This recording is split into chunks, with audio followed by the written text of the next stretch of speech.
Hi, everybody, and welcome back to The Things We Know. We've got yet again another important topic to dive into because we have made this into a little series, which is lovely. This one, I mean, it feels relevant into today's world, and I think I say that only because I think more people understand what this means, but it's this idea of where do you live?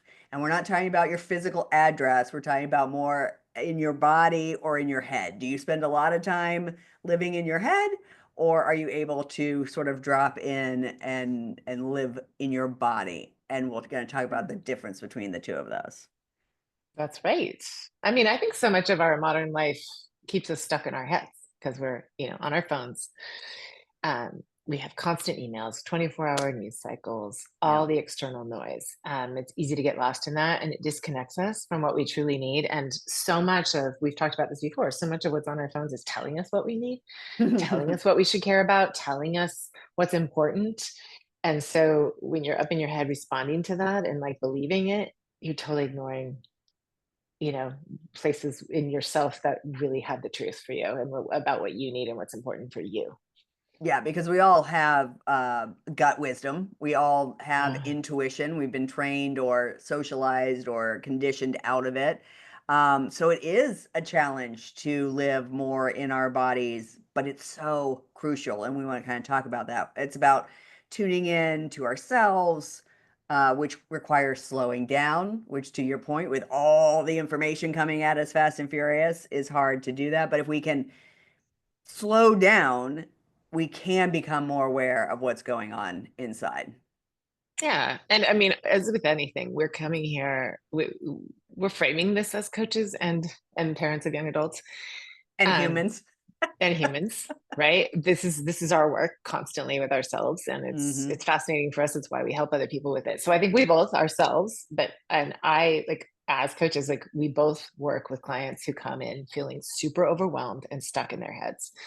That's general. That's a very common general place to start. What are some of the things that, how do you know that? What are, because maybe people are thinking like, what does overwhelmed mean? Like that's a word we sort of understand, but like, what are your clients saying when they come into a call that makes you know they're feeling overwhelmed and stuck in their head? Like, what are Uh, some of the things they're well, saying? what's interesting is sometimes they don't start that way, but when they're starting to try and get something done, then they get overwhelmed. So they don't always Interesting. start there.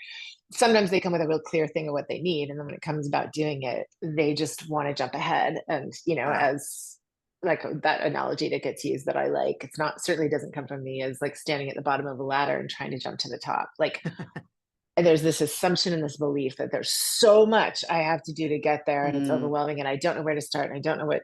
So like when I sing it's like they're juggling so much, it's hard to like it's hard to focus on what are the priorities that if I focus on just these few things or just this one thing, the other stuff will fall into place. hmm. They don't trust that. They think they have to keep like all these balls in the air. So it's hard to slow down. And the first step is just that slowing down and creating space to listen to your body. So like that's something I'm sure we both do. It's like, okay, I'm hearing a lot there. There is Yeah. a lot there. Can we just take a second and like Hmm. it's all out there. Trust us. We'll get to it. If you could like slow down and breathe and listen and identify one thing you're feeling and then locate it where it is in your Mm. body and what's it trying to tell you. That sounds foreign and ridiculous to people the first time I do it. And I'm working with a somatic healer now too. And that's interesting because I take people through this all the time and I have a renewed appreciation for what people allow me to do with them because it's freaking hard to quiet all the things and go, I don't know, my stomach hurts. Okay, let's go with that. Like, what is Hmm. it? Like, if it could talk, what would it say? It's so weird and foreign to us because we live in a place where we pay all these experts to tell us what's important and trusting that something, a stomach ache or like an ache in your neck or just a dull feeling actually has all of the wisdom you need in this moment is new territory for people. So it's not easy, Absolutely. but once we do, people start tuning in. Like the goal is like to develop a practice, however slow and how long it takes to tune into what you need. Well, and it's like other things that you learn. It's like once you learn that, it's gets easier and easier to keep doing. That first couple of times, and I remember you saying this to me that even though this is the work you do with your clients all the time, being on the receiving end. back to last week's topic, being on the receiving Mhm. end of this is not as easy as you think. So I want to talk. I want to talk about the Psychology Today article that we read, but what new appreciation has it given you for your clients? That they trust me to Hmm, like take them out of their comfort zone to do something they've never done before. that's cool. And also it it's reminding me how exhausting it is. So I have this Mm, new appreciation of like where they're willing to go with me. And it's also reminding me to encourage them to be really gentle and like rest and hydrate after, because mm-hmm. going through it again myself, like I think it's something I'm used to doing, and we get somewhere, and like that wasn't. I'm appreciating that it wasn't easy for them because I'm Yeah. realizing it is not easy for me. It's so helpful, but it's not easy. So interesting. Yeah, so we were reading this Psychology Today article about how living in our bodies helps us connect to the present moment. And so that idea of slowing down, we're often so caught up in doing and not being, right, that we miss the cues that our body's giving us. And there's when you talk about the idea of like, what's the positive intention behind being busy? If you have to get present with yourself and what you're going through, ooh, that can be a little ouchy. Yeah. Oh my gosh. Obviously we record these way ahead of time. So we're not long while we're recording this after our retreat. And the coolest thing about being together, because we don't live in the same city, Yeah. and being like so close near each other is like the way both of us in different ways can witness the way like we literally are like renegotiating or rethinking a plan based on like what our bodies are trying to tell us. Yeah. And because we're super supportive of that, that works very well. But that is not always easy to do, to have a plan with someone and be like, oh God, like I think I really need to actually go back now, or I think I need to get out, or like Yeah. just to fumble with it and feel safe doing that. Is practice something we've practiced and Yeah. we But encourage. Yeah. but that's Yeah. a good point around like, if you singularly within in a relationship, a family, whatever, are doing this work, there's probably needs to be some sense of grace from yourself to the people around you who might not be able to pivot as quickly as you need to pivot and not take that personally. Like, Hmm. I mean, you've been doing this a long time. I know you've been seeing a somatic therapist shortly, but you've been doing this work a long time. So, like, is your family good at pivoting with you? Yeah. I mean, yes, yes, yes. I'm trying to think. Like, I feel like we might be uniquely good at this as a family because of Mm, everything we've been through with Griffin and because of the sure. trauma Miles has experienced, Griffin stuff and other stuff, Yep. that there's there's a lot of just social norms and rules we all go along with, and we have Mm, friends and we prioritize that. And I remember Peter once being like, why isn't he coming to this? I'm going to go get him. And I said, he got off work. And Miles, we're talking about Miles, he got off work and he's going to skip. He needs to go home. And like, what?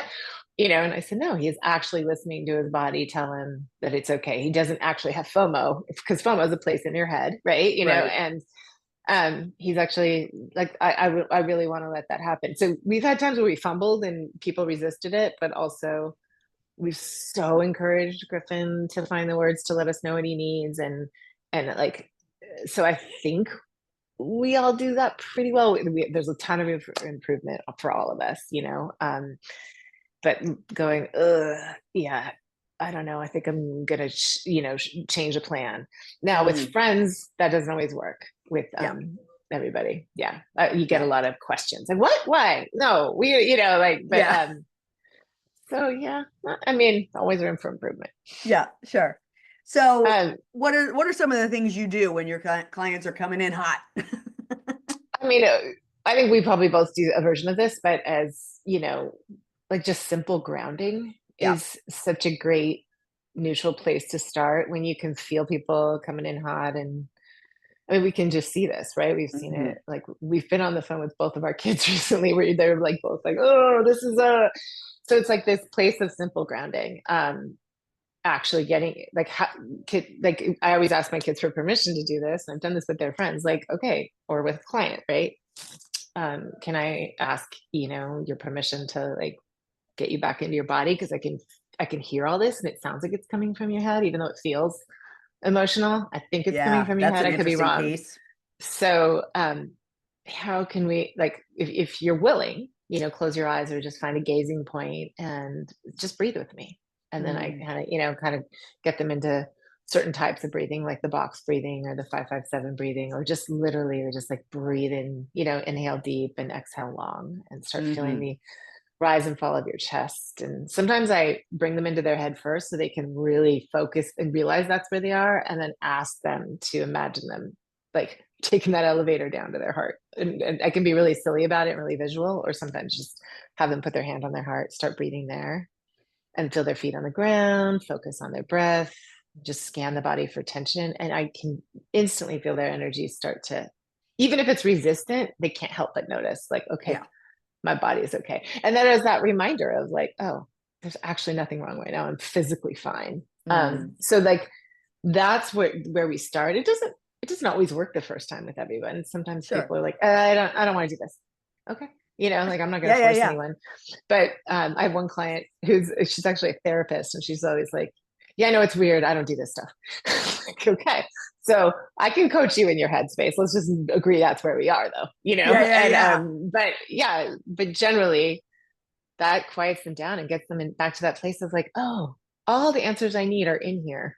We just need to get back there and like get comfortable. I think it's important to note that the reason so many people live in their heads is because of trauma or Yeah. because of limiting beliefs that like taught us that we weren't safe in our body, like made us believe that. And so you leave your body where you're either not comfortable or you don't love it or you feel ashamed, and like you go up into your head and that's where it feels safe. Yeah. So getting people feeling safe back in their body where they can, you know, check in with like what their body's trying to tell them is a new language for some people. Yeah, for sure. Uh, but can we go back for a second? Because I think that's an interesting piece that you mentioned is people might think they're in their body, but they're actually in their head. So that's, I don't know, that's just really interesting because I can, because when you're feeling overwhelmed, there is a lot of like tightness in the chest and your shoulders might be up by your ears. And so you think, oh no, I'm totally feeling this in my body. But once you actually are able to bring them in by breath work, and it does, you're absolutely right. One good long inhale and one big long exhale, you're going to feel that release and realize Mm-hmm. that, and your shoulders will go down and your chest will untighten. You will feel it immediately if you just take a breath. I mean, there's that thing like, okay, Totally. take a breath. That's for a Yes, reason. totally. Okay, so to your question about your body, what I want to credit my Griffin's therapist for this reminder. And there's other ways we've learned this, but the way he always said it was all thoughts and all feelings are real. They Mm, just aren't all true. God, I love that. And I would go as far as to say, like, you will only know if they're true if you can like go into your body and like really feel it there. Like that's like your gut and your heart, they just don't lie, Yep. feelings feel like they're real. They are real. Like no one's saying they're like, we're not saying Right. they lie. We can say our thoughts lie to us all the time, or that inner critic can lie to us. It can distort the truth. Those things feel really real. You hmm have to like sometimes ground in to find out if it's true. So I love those Byron Katie 4 questions. Like, okay, what is the thought or feeling you're having? Um, I can't do this, or something bad's gonna happen, right? Okay. Is it true? Well, I think, well, do you know for sure it's true, right? And like I guess I don't know. All right, what happens when you believe it? I start to sweat, like I start to shake, I stammer, whatever it is, right? I spin in all these scenarios. Okay, like, and then the last question is, who would you be without that thought? Like, if you don't know for sure if it's true, and it's costing you all of this time and energy and suffering, who would you be without it? Mm. And I love that progression because it literally, it's like a sorting or a cleansing of thoughts and feelings, and okay, very rarely are those things actually true when you can kind of like, all right, check in with your heart and your gut. What does that tell you? Yeah, And it's a love practice. that. It's not that easy. Absolutely. And different times are going to work different ways, you know. So I probably do something similar. I definitely have done the sort of like take a deep breath in, inhaling possibility, exhaling negativity. Like I've done that sort of thing, but probably more often than not, I'm about movement and sort of shaking off energy or brushing off energy. I was just having this conversation with a client friend yesterday. Again, we're recording this ahead of time, so she's doing some phone banking.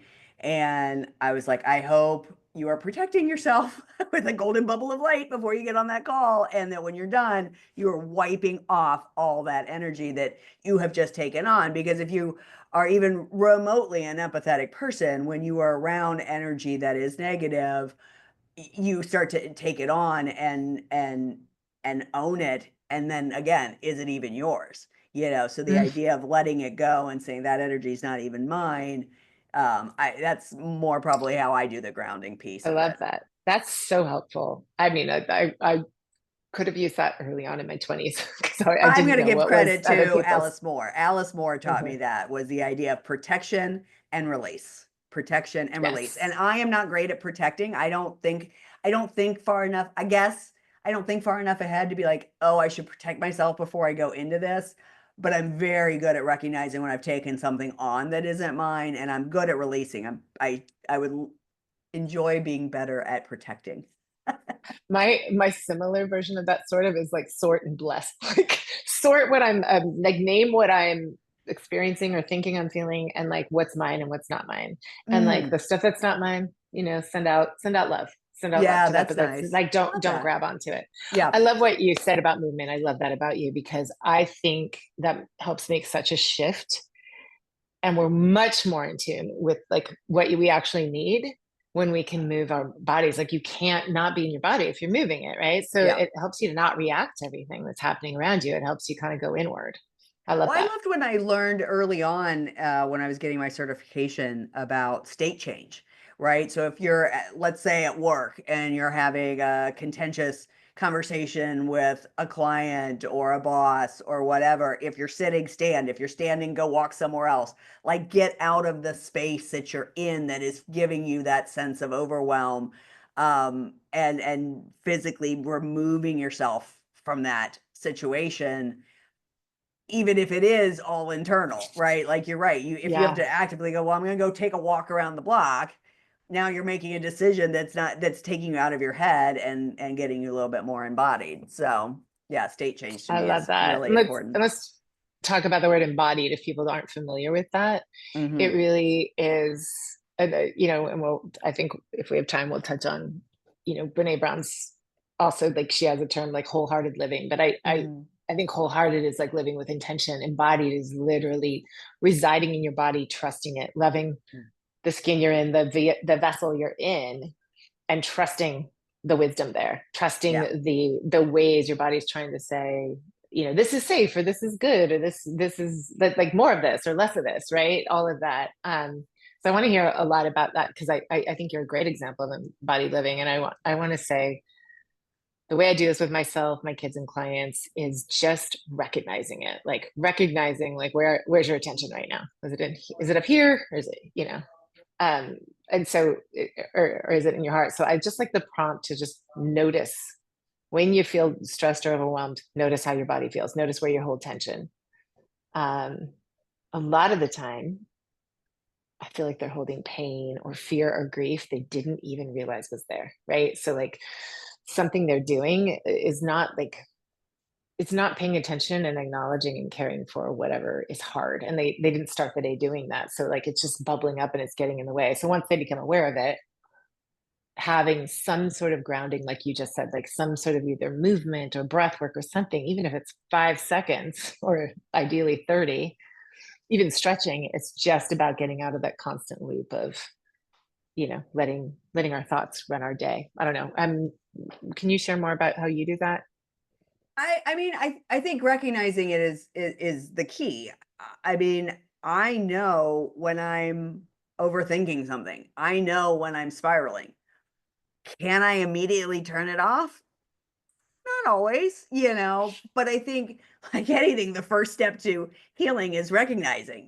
So even if, um, I mean, okay, so let's go back to you mentioned when we were at the retreat, we were having some situations and one of them was Charlotte. And you and I both got on a FaceTime with her and she was spiraling about what she's going, and again, this is in the past, so she hopefully is all good by the time this comes out, but she was She's spiraling. great. She's awesome. She's doing so well. I haven't seen her in weeks. No, she what was really fascinating was she was in such a place of spiraling, and I'd say this meaning she was up in her head, not that she was spiraling in a bad way, that you and I were both, and I was actually letting you take the lead because I was like, this might be a moment where Kari needs to suggest what she can invite her into things because she's not listening to me. But even you were inviting her into little baby steps of things that could make her feel better in the moment. And she was resisting every single one of them. What I know is that she probably took it and did it later. But Yeah. when you are in the moment of really being in your head, overthinking, being upset, being stressed, not feeling safe, Hmm. even baby steps can feel like gargantuan mountain climbing steps. Yeah. So I mean, And, there and is and it's some a aspect of let process. it It's not, happen. it's a process. It's not a quick fix. It's a process of, taking a little air out of the tires, but not really, seeing the benefit of that right away. I mean, it's rare that I'll say, "Oh, cool, thanks. I'll better." Right. It's a Oh, lot more of like, "Yep, good, thanks." It's like a shot. I wish it was that easy, but yeah, no it's a kidding. powerful approach, and it's an invitation to just question the power you're giving it, right? Like, oh, this Mm, seems to be big right now. yeah. Is it possible? Is there any other possibility that would give that a little less power over you? That's and instead of,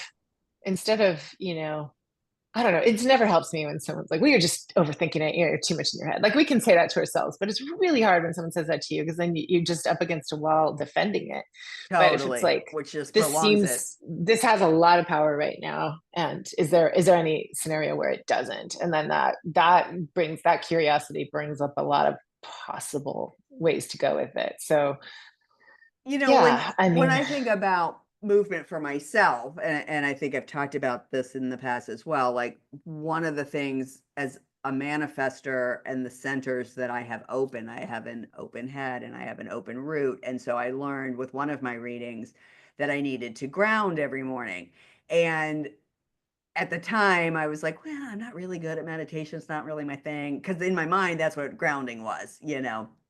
And the woman who was doing the reading for me, Miranda, was like, well, but you get up and work out every morning. That is how you ground. And I was like, oh, yeah, you're right. That is something that's like really important to me. I really get some kind of movement in every morning, unless I'm just super sick, in which case I do listen to my body and I rest. Um, but what I find is when I'm doing that, and you know this because you're on the receiving end of a shit ton of texts when I'm working out, is because that I'm grounded, I ideas come in, clarity comes in a way that it doesn't come in even maybe when you and I are trying to brainstorm or think about something. Like you and I might be talking about something and I'm like, oh, we're not quite there. But I'll tell you what, I'll come up with the answer the next morning when I'm working out.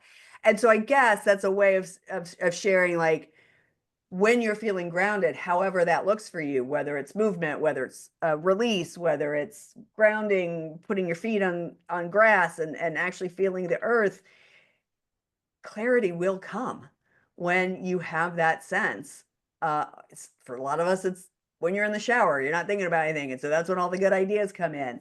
But like, notice when you tend to get good ideas or when you tend to get clarity and recognize, ooh, what am I doing right now that is going to make that I can repeat in the future when I'm feeling overwhelmed or whatever it might be, or stressed or whatever in my head. mm, I love that because I read recently. I want to, kind of deep dive into this and learn more about it, but that a body cannot be anxious when it's in motion, like when it's moving. So shaking or moving or stretching or something like can take you out of anxiety. And Hmm. I love that idea. I hope that's true. Because I have a lot of people I love who suffer from anxiety, so I'm always like looking for help, ways to help them with that. And so I like what you're saying because it really brings you into the present. You have to be present to Yeah. be in a pose or in a like to be like pushing or like really using your muscles correctly. You have to be. I Yeah. like that. And it's true, and it unleashes creativity for you because you're present.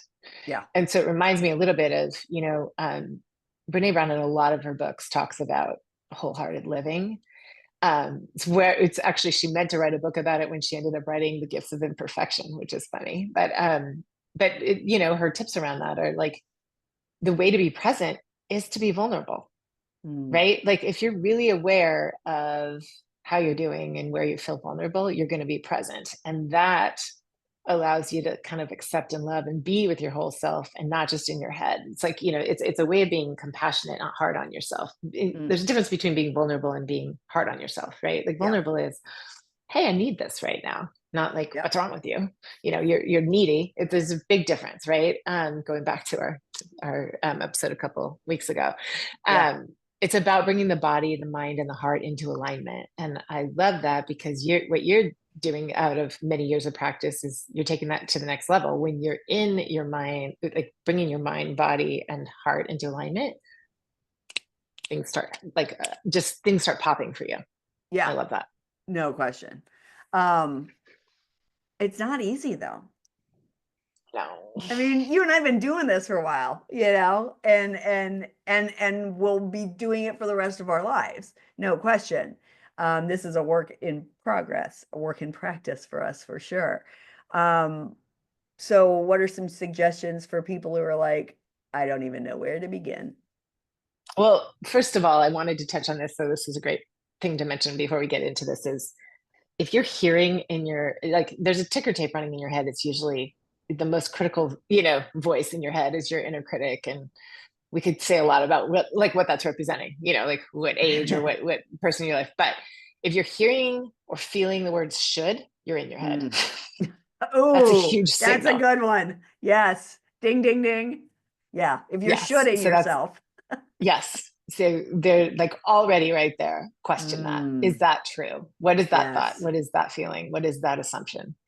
Is it true? So I think that's the beginning of it. Question everything, like with a lot of love and curiosity. Start to notice the messages on repeat and the statements that you're making and believing and living by. That is like once you're questioning them, then you can start to sort them and check, like do that little look. Let me go check with my body. Is that true? No. So I think that's a big one. I think that's really interesting because there could be people that are listening right now and are like, I'm not overwhelmed. I just do a lot of stuff. I'm Mhm. not, right? Like they might not identify as being overwhelmed, but are you saying should a lot about the things that you are assuming need to be done? So I love that. I think that probably will land with more people than even overwhelm. Because I mean, we all live in Mhm. this world of overwhelm. We used to talk about this with our clients back when they were our students, if that was their niche. I want to work with women that are overwhelmed. I'm like, what woman isn't? And Right. so they don't necessarily think of it as being a problem. But if you're doing a lot of I should, that is where you're up in your head. I love that. Right. And you do great exercise with people, and I'm sure I have a version of it. I don't know if I would call it the same thing, but like honoring your yeses and nos, which we did at our retreat, is a Yeah. huge way of even realizing that you're shitting on yourself. Like there's a lot of things on your calendar. There's a lot of things you're up, you're saying yes to, but maybe that your head was saying yes, but your body is like a full on no. And Hmm. like spoiler alert, your body is really trying to tell you when you're Yes. on your way there, when you're getting dressed for it, when you wake up that I day, mean, if we you're know feeling, the yeah, mind gut connection, right? Like yes, there's a lot of sort of science around all of that, and yet we tend to ignore the gut. And the gut right. is screaming at us to Hmm. listen. Yeah. Okay. So What else? so talking about what are some of the small ways to do this? So there's the Hmm. idea of, as we always do when we're giving tips, it's never about grand suggestions. It's always about starting small. So Right. asking yourself, is this true, is a good one. What else? Okay, is this true? Honoring your yeses and nos. I think, looking at how you're spending your time Mm, is a really great way of noticing. Like if you were to look, if you're curious, am I living in my head or my body? Look at how you're spending your time and think mm, about like just read each thing. Like when you go to that class, like is it a full, are you a full body yes? Or if you can't even relate to that, if that's too advanced for you, let's ask yourself, like, do I look forward to it? yeah. Do I like how do I feel when I'm on my way there? Yep. Right. And not everything's going to be like woo. Some things are going to be like, ew, that alarm goes up at 5:30. If I wasn't meeting my friend out there for that run, I probably wouldn't do it. Some of that isn't how you feel doing it. Some of that's how you feel after. Yeah. Ask yourself that, like, what are you going to achieve with that? Like, what are you hoping to achieve with that? But some things might be like you're on a committee or you're, spending time with someone that drains you. Like look at that, look at how you're spending your time, and that's where you're going to notice like, oh, I'm doing a lot of these things out of obligation, because obligations and shoulds are really great examples of living too much in your head. You're doing a lot of things you think you should do. You're living in a way that you think other people want you to. Nobody who's living fully embodied is going to prioritize what other people want over what they really truly desire. That's sort of the definition of having no fucks when Yes. you're doing that. And then okay, so you acknowledge you've got some shoulds in your life and you decide to slowly but surely let those go. Now you've got some space for yourself. And probably it's very possible that your natural inclination is to now fill that space up with something else for somebody else because that's been your default for so long. And so don't underestimate having open space that you have nothing planned, that is just for you, that you get to decide in the moment what you want to do. Do you want to read a book? Do you want to take a bath? Do you want to go to the pool? And not allow you again, the probably the next inclination might be to feel guilty about not Yeah. doing something, but you are doing something with that space that you've created for yourself. You're taking care of yourself. You are being and not doing. So that can be a Totally. really great way to get into out of the head and into the body. We talk about like we're not meant to be human doings, and that's all of what we've become. When you said that, it reminded me of a term I learned at my kids' school. There was a question they asked when, like, they were getting to know us and our kids were just starting there. It was like, how does your kid respond to unstructured time? And I've Mm, always thought about that as a coach, and like with grown-ups too, like what, like how do you respond to unstructured time? And why are we so afraid of it? Right. I yeah. noticed that. I mean, we both talked to people recently who were like, I like to stay busy. Yeah. And okay, like, how do you benefit from that? But like, does it help you like not feel something that you're trying not to feel? And is that thing you're trying not to feel trying to tell you something? And is it coming Yep. from here? So how, like, I notice that I get in my head when I'm hosting people in my Mm, house. And so an example would be my nephew's here, and we've all suffered a great loss, him even greater because it was his actual brother. And so I'm like, the part of me that's wise and knows like he just needs to like dictate how he wants to spend his time. But there's also a part of me that's like, do you need the car? Did you want to go for a hike? Did you want to, like, I want to suggest enough things that he doesn't feel bad asking. But then I'm also uh, like, I don't want to impose any of that shit on him because right. he needs to just chill and be and like read a book or like let himself just rest. And so like I noticed like I'm, and it's the kind of thing like, do I need to like do I want to even make dinner, or do I even want to be responsible for dinner? So like all those things, like a lot of my conditioning will come in and I will be in my head trying to like take care of people. But like if Interesting. I'm really just coming from a place of intuition for myself and for him, I'm going to let a lot of it unfold, and I can Mm, easily meet those needs if it makes sense for him and for me, like if they come up. So it's an interesting thing I've noticed this week. Like knowing we were going to talk about this, I've been noticing like, oh yeah, I mean, I've trained really well to like in my head do the right things. But like Yeah. is it the right thing, you know? Yeah. Interesting. Yeah, I like that's yeah. When we talk about embodiment, there's some aspect of going back to what we talked about a few weeks ago, which was rituals to help you sort of pause Mhm. and reconnect. Um, Again, it can be a breath. It can be stepping outside and shaking off that energy. For me, it's often putting music on and figuring out how I want to dance it out. Surprise, surprise. Um, but that awareness again of like, okay, I need a minute right now to go do something, to get out of this headspace. Because I mean, we all know that word, headspace. It can shift us again. We're making an intentional choice to get back into our bodies and out of our heads. So rituals, um, yeah, I don't know if I consider it a ritual so much, but it's definitely I always think of it as a cheat sheet, like a little cheat sheet of things I do to get myself out of my head and back into my body. I love this. I'm also really proud of us that we went all this time in this episode and we haven't said mindfulness. Very mindful. It's such a buzzword, It but it is. is true. That is what mindfulness is like in the practice of meditation and being present and being one with nature and each other in the world.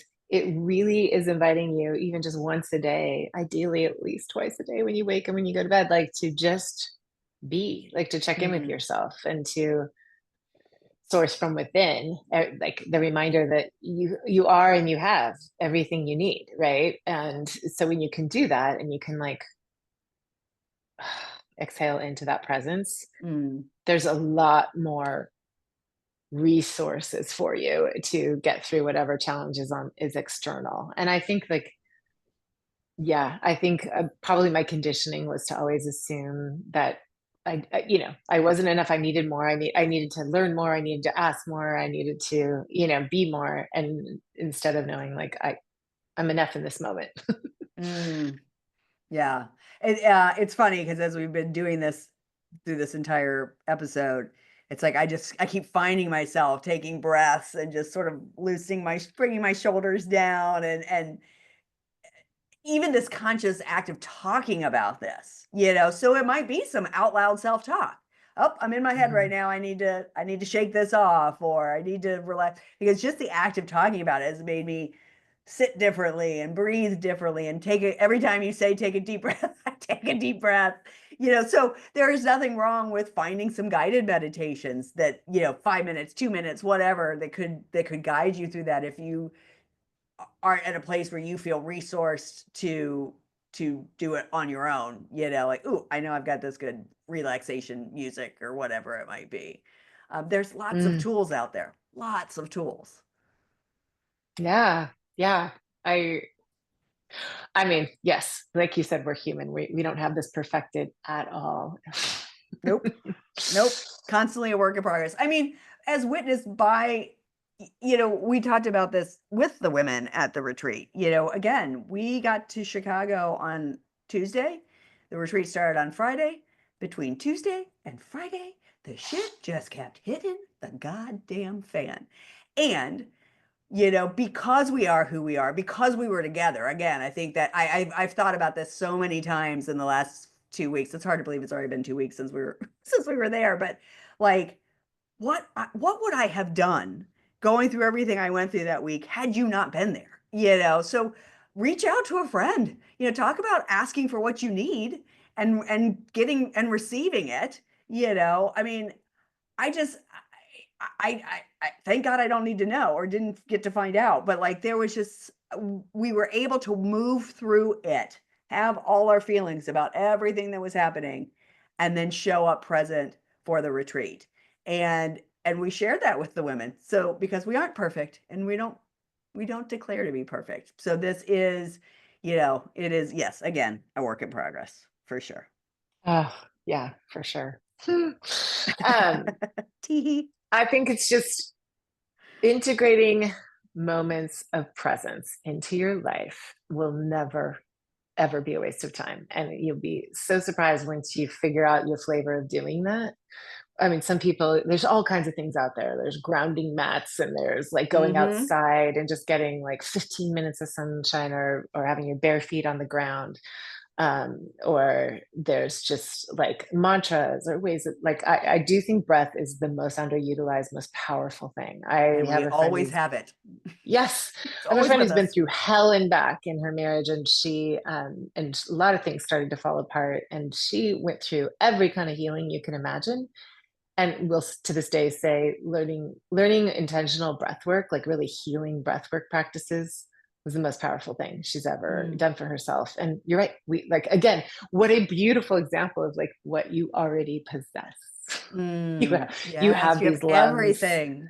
you have the lungs, you have the brain, you have the like hand to put over your heart and just like feel how your heart knows how to beat, and feel how your lungs know how to expand, and notice how that, the rise and fall mimics the way we live and learn and Mm. grow. So it's like there's these beautiful examples when you can just slow down and focus. And I think the powerful thing about it is, so many people, especially who are going through something rough, they're afraid to slow down and breathe because it's so Absolutely. overwhelming, the emotional waves that are going to hit. And They're gonna hit both of regardless, us, though. yeah, they're gonna They're hit just, regardless, so yeah, might as well be with yourself. You might as yeah. well like, be there, because there's nothing. I always love that expression, like, there's no, like, people who let pain and suffering, like, really, like, they let themselves experience it, it carves out a space that enables that much more joy to come in, because you, like, sat with it, you let it come, and you survived it, right? Like, oh, Yep. like, this actually didn't kill me. Feeling it and facing it actually not only didn't kill me, I grew in such love and admiration for myself in the process. And then it carved out a space that is allowing me to be more present to the joy that comes next, Yeah. right? And I'm butchering that, but like that idea that you can avoid it by not slowing down and breathing, doesn't, it just means you're not going to feel anything good either. You're just going to go Yeah. through life with this like shitty stuff tapping you on the shoulders. So might as well get into your body, feel it, and feel yourself resilient enough to overcome it. I mean, two things come to me with that. One, the idea of like you can either ride the wave or the wave can overwhelm you. It's going to happen regardless, right? Like you can either drown or you can ride it out. And that means ups and downs, no question. But the other thing is when you said the admiration, that then takes me to which leads to more confidence, which means you then get Mm, to ask and receive and perhaps heal yourself if you have the birthright that is of the impaired birthright to need. So, mm, going through these last 3 weeks of these topics, it does, it's cyclical. They all intertwine for sure. mm. Doesn't make it easy.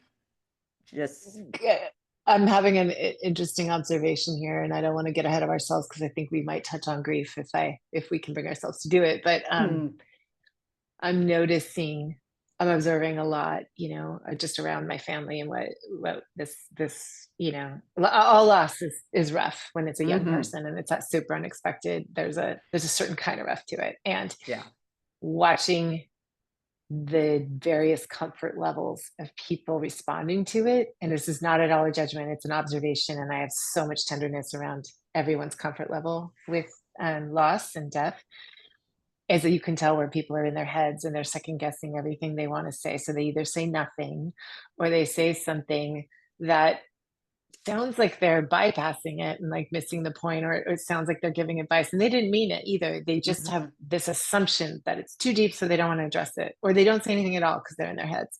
Versus people who are just in their body and they're risking saying the wrong thing just to be present with that person. mm, There's just saying, God, I'm so sorry, this sucks. And they're not trying to change it or make it better or put anything, like, try and dress it up. They're literally just responding with, wow, this really hits, and so I'm noticing that, like, where people are just present, there's no perfect words, yeah, versus in their heads worrying about it, still no perfect words.